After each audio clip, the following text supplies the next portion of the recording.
نصلی علی رسولہ الکریم اما بعد فاعوذ باللہ من الشیطان الرجیم بسم اللہ الرحمن الرحیم رب اشرح لی صدری ویسر لی امری واحلل عقدۃ من لسانی یفقہوا قولی صدق اللہ العظیم.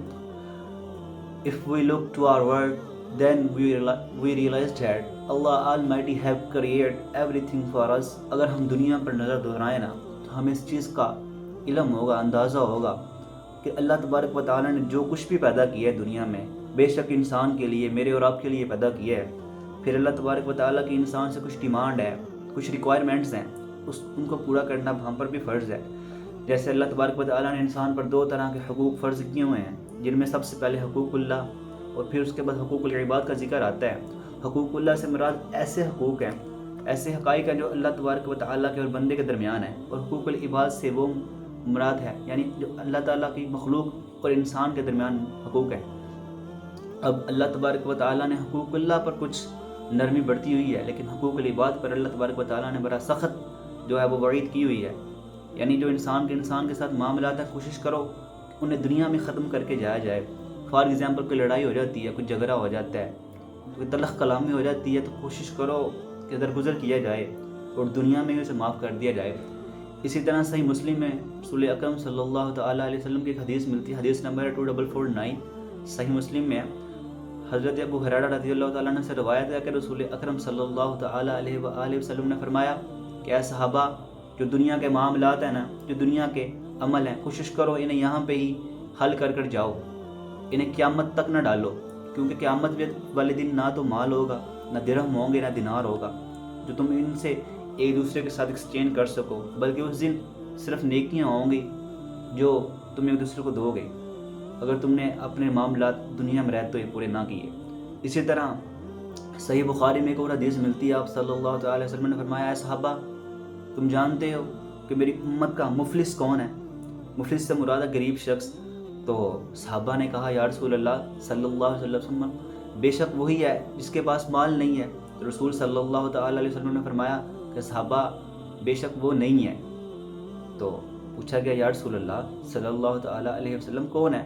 تو فرمایا، قیامت کا دن ہوگا، ایک شخص آئے گا، اس کے پاس ماؤنٹینز آف گڈ ڈیڈز ہوں گے، یعنی پہاڑ ہوں گے نیکیوں کے بڑے بڑے.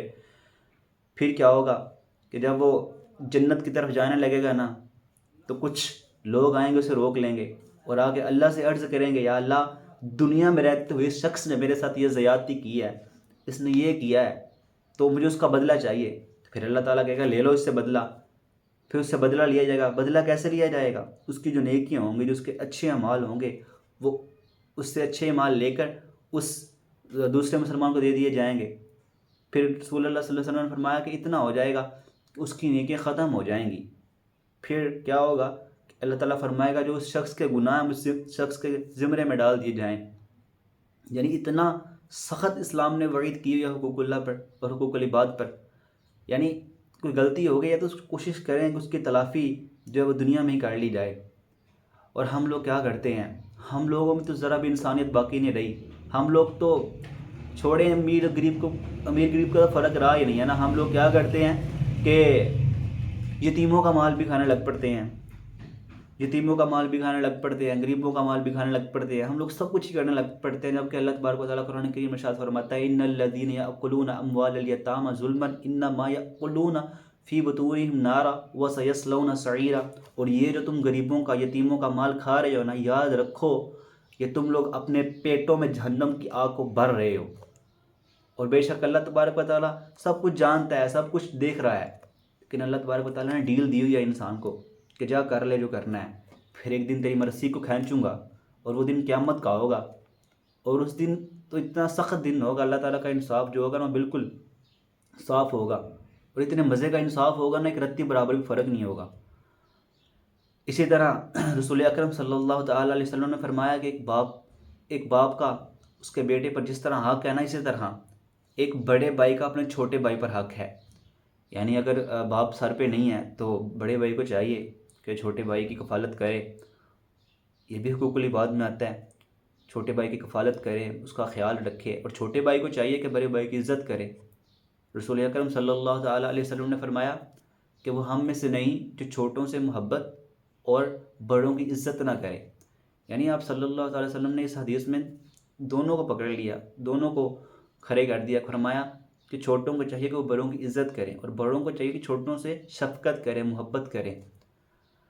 اسی طرح اگر دنیا میں رہتے ہوئے کوئی کمی پیشی ہو گئی ہو، کوئی کسی مسلمان کے ساتھ غلط کر لیا ہو، تو ابھی وقت ہے، ابھی کوشش کریں اس کے پاس جائیں، اس کو منا لیں. کیونکہ اسلام میں یہ ہے کہ حقوق العباد میں صرف آپ نے معافی نہیں مانگنی، اس کی تلافی بھی کرنی ہے. اس سے کہو یار معاف کر دو. ہاں اگر تم چاہتے ہو کہ تم نے وہ بدلہ لینا ہے مجھ سے، تو بدلہ لے کے معاف کر دو، لیکن معاف کر دو یار، ابھی معاف کر دو، ابھی وقت ہے. تو ابھی اسے منائیں، کوشش کریں. ہاں اگر وہ اٹک گیا ہے اس چیز پر کہ میں نے معاف ہی نہیں کرنا، جاؤ جو کرنا کر لو، تو پھر گنجائش ہے، پھر آپ اللہ تبارک و تعالیٰ پہ چھوڑ دیں. پھر انشاءاللہ اللہ تبارک و تعالیٰ قیامت والے دن اسے منا لے گا، پھر قیامت والے دن اس سے معاف کروائے گا آپ کو. ابھی آپ پر فرض ہے کہ آپ اس سے جا کر معافی مانگیں. اگر انسان 3 دن تک کسی شخص کو نہ بلائے، کسی شخص سے لگاتار 3 دن ناراض رہے، تو وہ دائرہ اسلام سے خارج ہو جاتا ہے. ہاں شرعی عذر ہو تو آپ ناراض رہ سکتے ہیں، لیکن اگر شرعی عذر نہ ہو، بے وجہ آپ کسی شخص سے ناراض رہ رہے ہیں، تو آپ دائرہ اسلام سے خارج ہو جائیں گے. حقوق العباد کے بارے میں اتنا سخت اللہ تبارک و تعالیٰ نے حکم دیا ہوا ہے. انسان پر 5 طرح کے حقوق ہیں، جن میں سلام کرنا، ٹھیک ہے، اور کسی شخص کی طبیعت و خیریت پوچھنا، اگر کوئی بیمار ہے تو اس کی عیادت کے لیے جانا، اگر کوئی شخص دنیا سے چلا گیا تو اس کا جنازہ پڑھنا. اس طرح کے جو حقوق ہیں اس پر اللہ تبارک و تعالیٰ نے زور دیا ہوا ہے. اسی طرح ایک دن صحابی بیٹھے ہوئے تھے، انہوں نے پوچھا یا رسول اللہ صلی اللہ تعالیٰ علیہ وسلم، سب سے افضل مسلمان کون ہے، سب سے اعلیٰ مسلمان کون ہے؟ تو ابو موسیٰ اشعری رضی اللہ تعالیٰ عنہ اس حدیث کی راوی ہیں.